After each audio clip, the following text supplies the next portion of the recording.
د هندوستان دفاع وزیر وایي پاکستان ته به ننوځو او هلته به ترهګر په نښه کړو.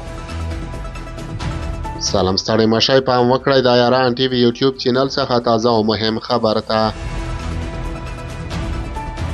د هندوستان دفاع وزیر وایي چې نوی ډیلی به په هر هغه ترهګر پسې د پاکستان خاورې ته ننوځي چې په دغه هیواد کې له ترهګریزو چارو وروسته له پولې بر واوړي. د راجنات سینګ له خبرو مخکې د برېټانیا ګارډن ورځپاڼې ویلي چې هند له 2020 کال راهیسې په پاکستان کې 10 کسان وژلي دي.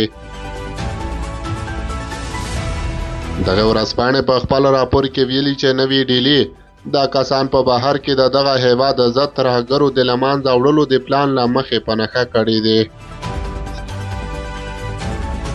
د هندوستان او پاکستان بهرنیو چارو وزارتونو د دې راپور په هکله د رویټرز پوښتنې ته ځواب نه دی ورکړی، خو پاکستاني چارواکي د تیر په څیر وایي بهرنیو وسلوالو ته پناه نه ورکوي.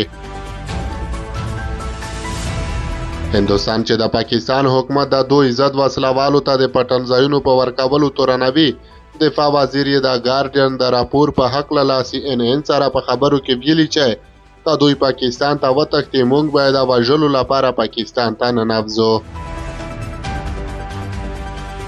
راجنات سینګ زیاتوي هند له خپلو ګاونډیانو سره تل ښې اړیکې غواړي، خو که څوک بیا هند ته په بدو سترګو ګوري، هند ته راځي او ترهګریزو چارو ملاتړ کوي، موږ به یې هم نه پرېږدو.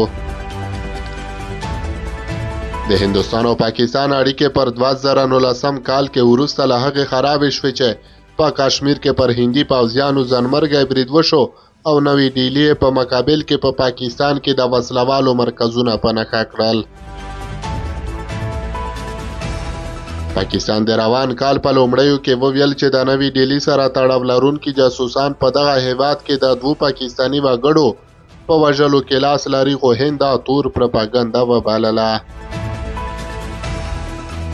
د ګارډین راپور له هغه څو میاشتې وروسته دی چې کاناډا او امریکا په دغه هیوادونو کې هند د خپلو مخالفانو د وژلو په هڅه تورن کړ.